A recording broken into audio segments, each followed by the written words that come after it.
Approach target and destroy. Roger, locked on already. Executed launch.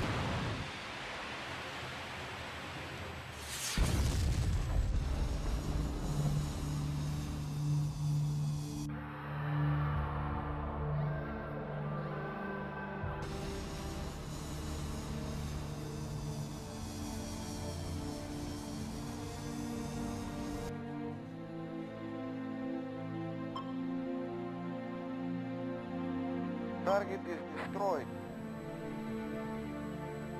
The fighter pilot believed the 747 was an enemy spy plane. It takes nearly a decade after he shot down KAL-007 for that pilot to tell his side of the story.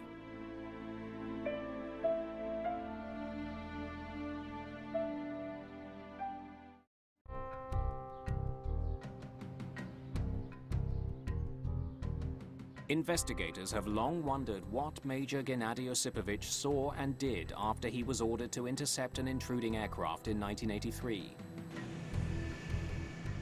After nearly 10 years and the collapse of the communist regime, he finally tells his side of the story. I saw the plane. It did look like a civilian plane because there was a flashing light on its tail and one on the top. But you can disguise any plane like this. You can put a flashing light on and you've got a civilian plane. So I did not have any thoughts about this. Give warning burst with cannon.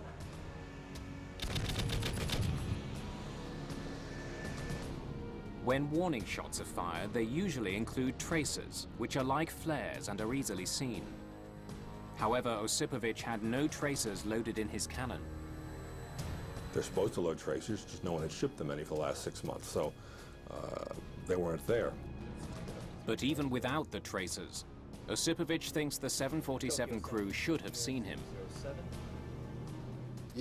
As I caught up with him, I was flying like this, and he was flying like that. How could he not turn around and see me? I was flying with lights, everything was according to protocol. He should have seen me.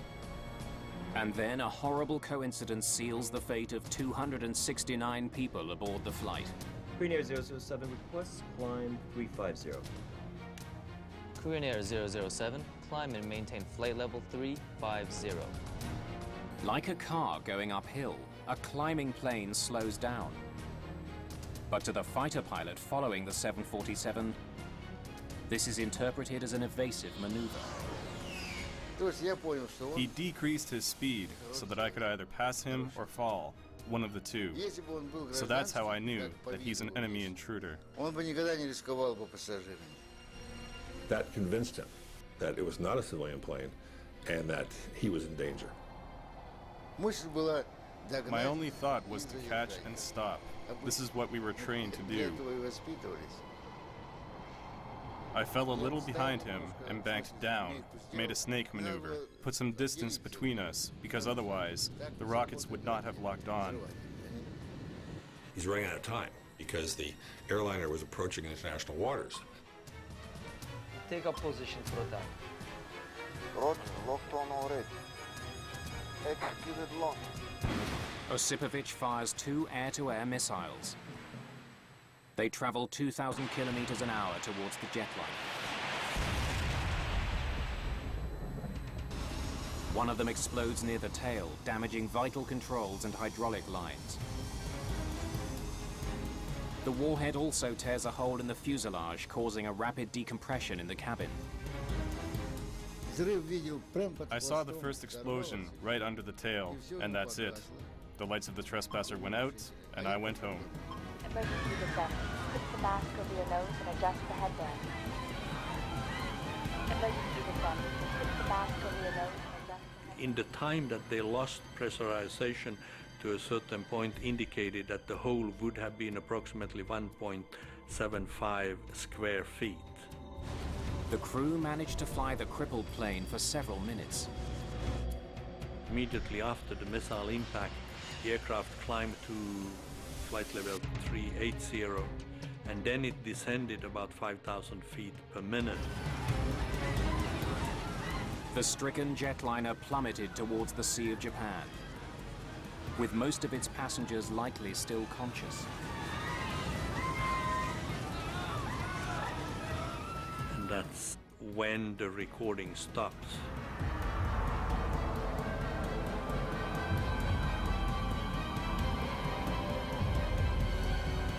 Our determination was that the airframe probably broke up at that point.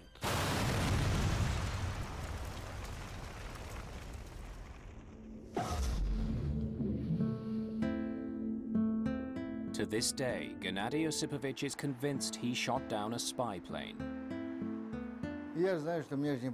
I knew they wouldn't order me to intercept if it was a civilian plane or cargo plane. Only if it was a trespasser. We weren't blaming him, but some families did. They certainly did. They said it was his fault, and he pressed the button, and he shot them down, and they were looking to blame somebody. It was clear that he was living with what he had done, and what he had done in order for him to live and to sleep was to believe that it was a spy plane, there were no passengers on board, that he had not killed 269 people. And that's the way he wants to believe it, and I'm not going to blame him for wanting to believe that.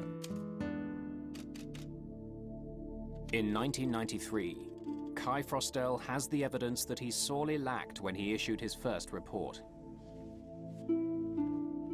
He can prove how the Korean pilots blundered and ended up off course, and how the Soviet pilot interpreted the situation. The destruction of Flight 007 is ruled an accident. Frostel recommends that all passenger planes be equipped with a clear indicator that the autopilot is in heading mode. The tragedy of 007 is that it didn't have to happen. It was not inevitable. It was a series of accidents, a series of misunderstandings, a series of bad decisions that had been primed ahead of time.